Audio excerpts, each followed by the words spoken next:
What you're seeing in Formula One is cracks at every single team and every single driver. Off the bat, Max Verstappen wins the race, didn't really get contested except for the start, the couple of laps Lando Norris led for. But that was 2 or 3 laps. Max got it back. He was always in control.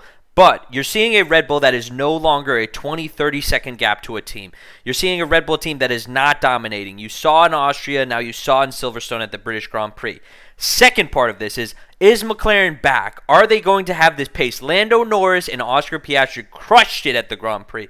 Lando Norris coming in second place, holding off Lewis Hamilton in a car on raw pace, not because of rain, not because of some other situation with the Mercedes cars, not because of tires. They were on hard tires at the end, and Lando Norris completely held off Lewis Hamilton.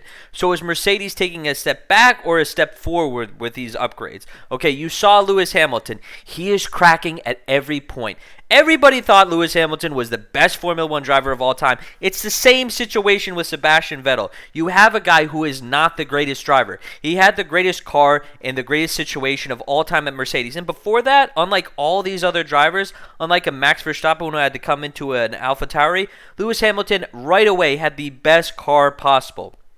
He had the McLaren right away when he came in. And from there, he had, a Mercedes ride and has never had a bad car up until now. And he has not won a race since the Qatar Grand Prix of 2021. Now, George Russell, another crack. We're seeing cracks all over this Grand Prix. George Russell, a guy who beat Lewis Hamilton straight out last season, was going to say, hey, I'm the number one driver now, much like Daniel Ricciardo did to Sebastian Vettel. All of a sudden is now 50 points behind Lewis Hamilton.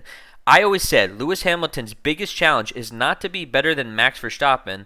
It's better to be than his own teammate, because whenever that Mercedes car bounced back and is now the number one car with the number one design, fastest, best engine, the whole package, you don't have to beat the guys around you because you'll have the number one car. You have to beat the guy next to you who's your teammate.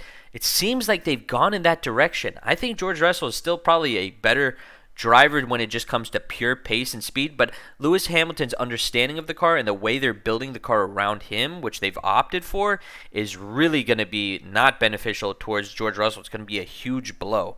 On top of that, huge cracks at Ferrari. Ferrari is a joke. If you thought Ferrari was, putting it together at Austria, they did really well at Austria every season, especially last season. It's one of the few races that he beat Max and Red Bull on pure pace.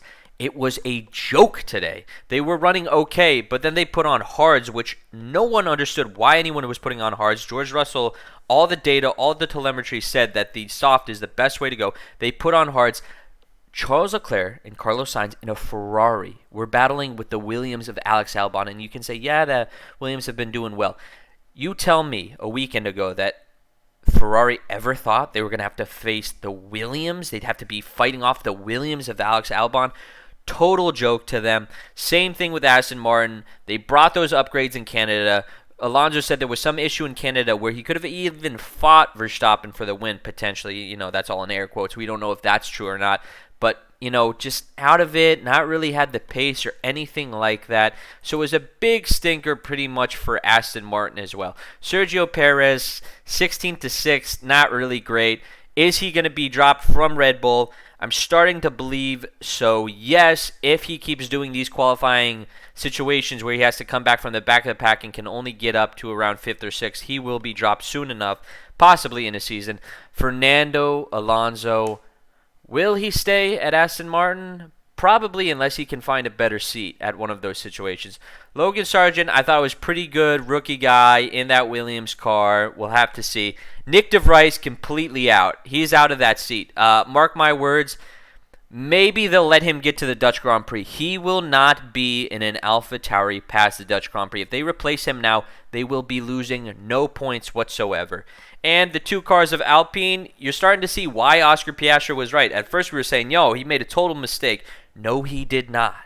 The McLaren has significantly gotten huge sponsorships from Google and a huge investment from the Saudis over time. I know Alpine just got a huge investment from a bunch of actors and conglomerates and businesses, but McLaren is still McLaren. They still have all of the pieces that's always made them McLaren. They just have to put it together, and they have.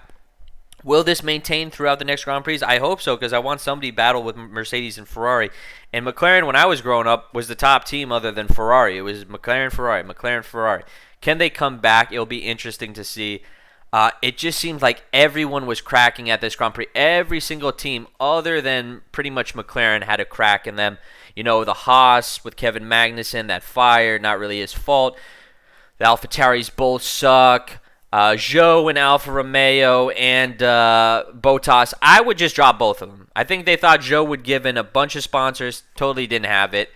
And, you know, we're going to have to see. But I'm going to predict Max Verstappen 12th Grand Prix at the next race. Can anybody fight him? If anybody can, it will probably be McLaren because Mercedes I don't think is fast enough at this point. Let's see it. Let's see Lando Norris fight for it. Let's see Lando Norris get a win finally. He deserves it. He's the most talented driver on the track without a win. I'll come back to you. I'll let you know all that's going on in Formula 1. Bye-bye.